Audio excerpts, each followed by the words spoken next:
Hey, what's up, guys? Nigel back here from androguru.com. It's about time we talk about one of the most well awaited and anticipated devices of 2015, that is the HTC One M9. Yes, you heard me right, it's the M9. The M9 is going to come out anytime in March, and I'm going to get my hands on it very soon. But before that, I would like to explain you something about the M9 that would make things more concrete, because you're hearing a lot of rumors, a lot of speculations, and a lot of leaks across time. This is the time that I would like to explain you that the M9 is not going to be far different from the M8.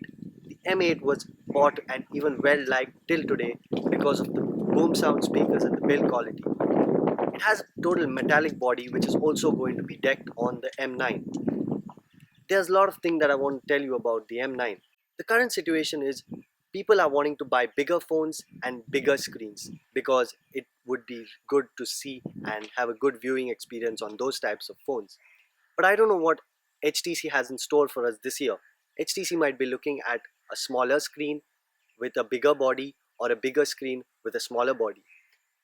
We basically cannot tell till today. One thing I can surely tell you is the M9 is going to sport boom sound speakers just like on the M8, and the experience of sound is going to be just the same. It may be tweaked up a little by the company just to give a better experience of sound. Gathered a few leaks. I put the links below in the description. You could view them. Android show that the volume rockers which were there on the left hand side of the phone are switched over to the right hand side. It's shocking, I know, but still, what can you expect? They're trying to do better and give a better experience to all the users across the globe. Apart from that, the power button has also been switched to the right hand side, which is a better thing to be done looking at the current trend of smartphones and build quality of other devices. The M9 is going to be purely metal, that's for sure, because they're following the trend of really keeping the device rigid and solid so that it's really durable and it can really take all the damages maybe if you drop it down. I have a lot of metallic devices which I put a skin behind so that I could have a better grip on it. You could do the same. In 2014, and as we began the 2015 year, there were a lot of complaints about the camera of the HTC One M8. The M7 also had the same kind of configuration of the M8 camera. It was an ultra pixel 4MP camera that had it was very good to shoot images in low light conditions, but I mean they have to really upgrade, otherwise it's just going to be goodbye HTC. If they upgrade it to a 20.7 megapixel camera like how the Xperia devices have, where you can do a 4K video recording, that would be really great. I basically would not mind if HTC would deck it up with a 8MP camera or even a 20MP, because that's going to give a better chance to view and to know what HTC can really do. In case they deck the M9 with a 20.7 megapixel camera, the price is really going to shoot high, and that's going to really scare the people, and they might end up buying the phone the next year, just like how they've done this year. Many of the Android users found that the price is too high and bought it this year because the price decreased a bit since the Note 4 released.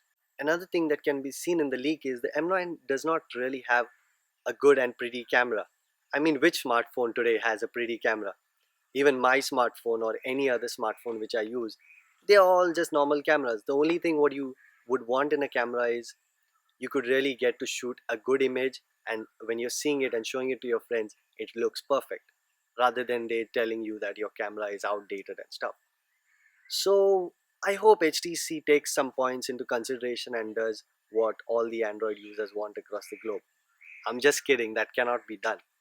It it will be their decision at the end of the day. So the hardware specs have the latest Snapdragon 810 or 805 chipset, 3 GB of RAM, and a 2840 mAh battery, which is enough for maybe good gaming and your social networking needs. On the software front, HTC is going to put up Android 5.0 Lollipop, as well as it's going to run the latest HTC Sense 7 UI, if all what news we have received is correct.